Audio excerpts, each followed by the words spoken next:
60-second adventures in thought. Number 1. Achilles and the tortoise. How could a humble tortoise beat the legendary Greek hero Achilles in a race? The Greek philosopher Zeno liked a challenge and came up with this paradox. First, the tortoise is given a slight head start. Anyone fancying a flutter would still rush to put their money on Achilles, but Zeno pointed out that to overtake him, Achilles would first have to cover the distance to the point where the tortoise began. In that time, the tortoise would have moved, so Achilles would have to cover that distance, giving the tortoise time to amble forwards a bit more. Logically, this would carry on forever. However small the gap between them, the tortoise would still be able to move forwards while Achilles was catching up, meaning that Achilles could never overtake. Taken to an extreme, this bizarre paradox suggests that all movement is impossible. But it did lead to the realization that something finite can be divided an infinite number of times. This concept of an infinite series is used in finance to work out mortgage payments, which is why they take an infinite amount of time to pay off. Number 2. The grandfather paradox. Will time travel ever be possible? René Barjavel was a French journalist and science fiction writer who spent a lot of his time thinking about time travel. In 1943, Barjavel asked what would happen if a man went back in time to a date before his parents were born and killed his own grandfather. With no grandfather, one of the man's parents would never have been born, and therefore the man himself would never have existed. So there would be nobody to go back in time and kill the grandfather in the first place, or the last place, depending on how you look at it. The grandfather paradox has been a mainstay of philosophy, physics, and the entire Back to the Future trilogy. Some people have tried to defend time travel with arguments like the parallel universe resolution, in which the changes made by the time traveller create a new, separate history branching off from the existing one. But the grandfather paradox prevails.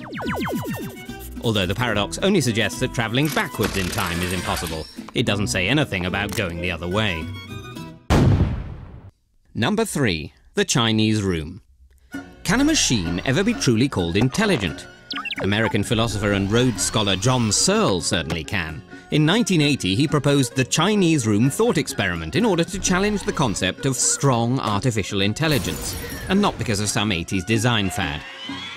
He imagines himself in a room with boxes of Chinese characters he can't understand and a book of instructions which he can. If a Chinese speaker outside the room passes him messages under the door, Searle can follow instructions from the book to select an appropriate response. The person on the other side would think they're chatting with a Chinese speaker, just one who doesn't get out much. But really, it's a confused philosopher. Now, according to Alan Turing, the father of computer science, if a computer program can convince a human they're communicating with another human, then it could be said to think. The Chinese room suggests that however well you program a computer, it doesn't understand Chinese, it only simulates that knowledge, which isn't really intelligence. But then sometimes humans aren't that intelligent either. Number 4. Hilbert's Infinite Hotel. A grand hotel with an infinite number of rooms, and an infinite number of guests in those rooms. That was the idea of German mathematician David Hilbert, friend of Albert Einstein and enemy of chambermaids the world over. To challenge our ideas about infinity, he asked what happens if someone new comes along looking for a place to stay. Hilbert's answer is to make each guest shift along one room. The guest in room 1 moves to room 2 and so on. So the new guest would have a space in room 1, and the guest book would have an infinite number of complaints. But what about when a coach containing an infinite number of new guests pulls up? Surely he can't accommodate all of them. Hilbert frees up an infinite number of rooms by asking the guests to move to the room number which is double their current one, leaving the infinitely many odd numbers free. Easy for the guest in room 1, not so easy for the man in room 8,600,597.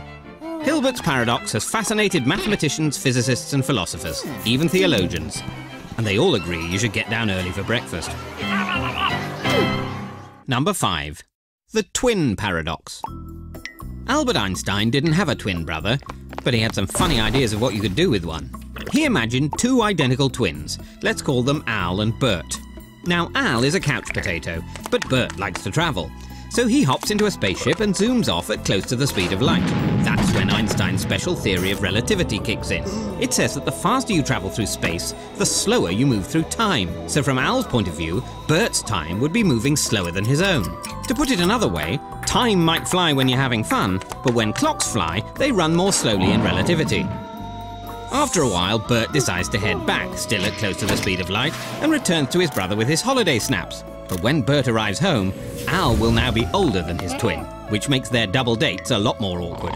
Although it seems implausible, Einstein just followed his theory to its logical conclusion, and it turns out he was right.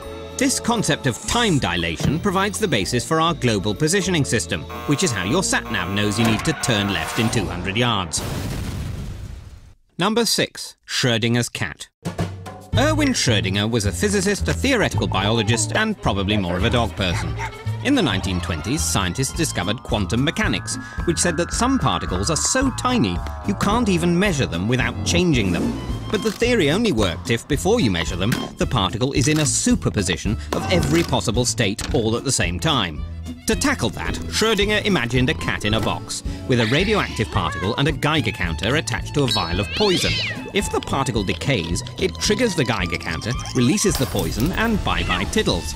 But if the particle is in two states, both decayed and not decayed, the cat is also in two states, both dead and not dead, until someone looks in the box. In practice, it's impossible to put a cat into a superposition. You'd have the animal rights lobby up in arms. But you can isolate atoms, and they do seem to be in two states at once. Quantum mechanics challenges our whole perception of reality, so maybe it's understandable that Schrödinger himself decided he didn't like it, and was sorry he ever started on about cats.